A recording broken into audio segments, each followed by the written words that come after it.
Welcome to my weekly webcast. I say weekly apologetically because last week I did not get to a webcast because I was on the Senate floor or in committee on the children's health insurance bill or in committee on the stimulus bill. And so I never got around to webcast, so I apologize to all of you for doing that. Normally our webcast is weekly. The weeks that we're in session, which are somewhere between 40 and 45 weeks out of the year. This week I want to emphasize my college intern program, or maybe I better say my intern program. In Washington, D.C., we require you be of college age. In Iowa, in various of my district offices, we do have interns, and sometimes they might be a high school intern, but most of the time college. So if you're interested in being an intern in my office, during the fall we have 7 or 8 interns at one time.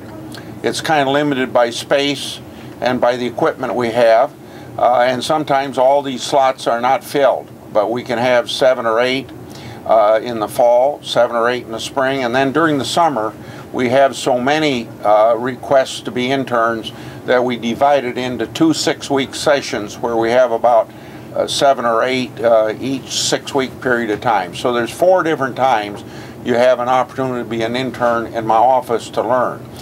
You have real work, you have desks to work at, you have your own telephone, your own computer. And I need to emphasize that it isn't sometimes just an opportunity for an internship to learn about government, but it's also an opportunity for employment because about half of my staff are people who have been former interns. So I urge you to make application.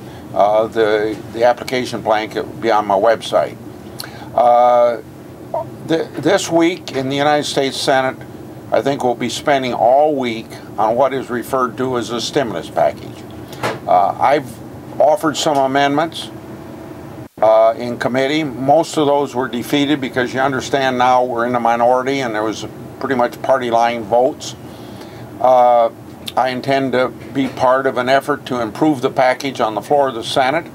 If we succeed, there's a chance I could vote for it, but if it's going to be a lot of spending that is not stimulus, I cannot vote for a lot of spending under the guise of stimulus, which is meant to help us get out of a recession that doesn't actually create jobs. So we'll have to wait to see how that goes. But right now, it's not a very good piece of legislation, but we might have a chance of improving that. So we'll be on that this week. The President would like to have the bill before we, over the next 2-week period of time. Now turning to my questions that I get, because you know we do answer questions you email in. Would you support tax credits for hybrid vehicles? That's from Don at Hiawatha. The answer is yes, I would.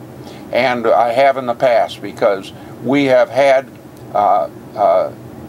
tax credits for hybrid vehicles in the past. They sunset, but they will probably come back. The second question is from Greg in Waterloo. What do these bailouts and stimulus packages do to the value of the dollar? Right now, it has not tended to have a big impact on the value of the dollar. A little bit up, a little bit down.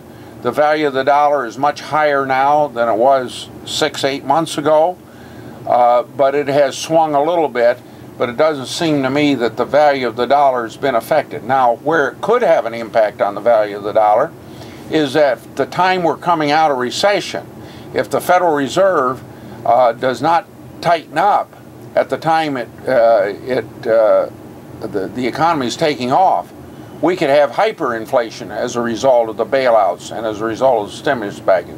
So it's right now the Fed is doing all it can to loosen money to get us out of the recession, but they're going to have to be very timely once we get out of the recession or as we're going out of the recession to make sure that they tighten and tighten in a way to keep inflation under control. One thing that they could do right now that would help psychologically on this issue of inflation is if they would have a benchmark for inflation that they were going to announce now that they would adhere to once we work our way out of this recession.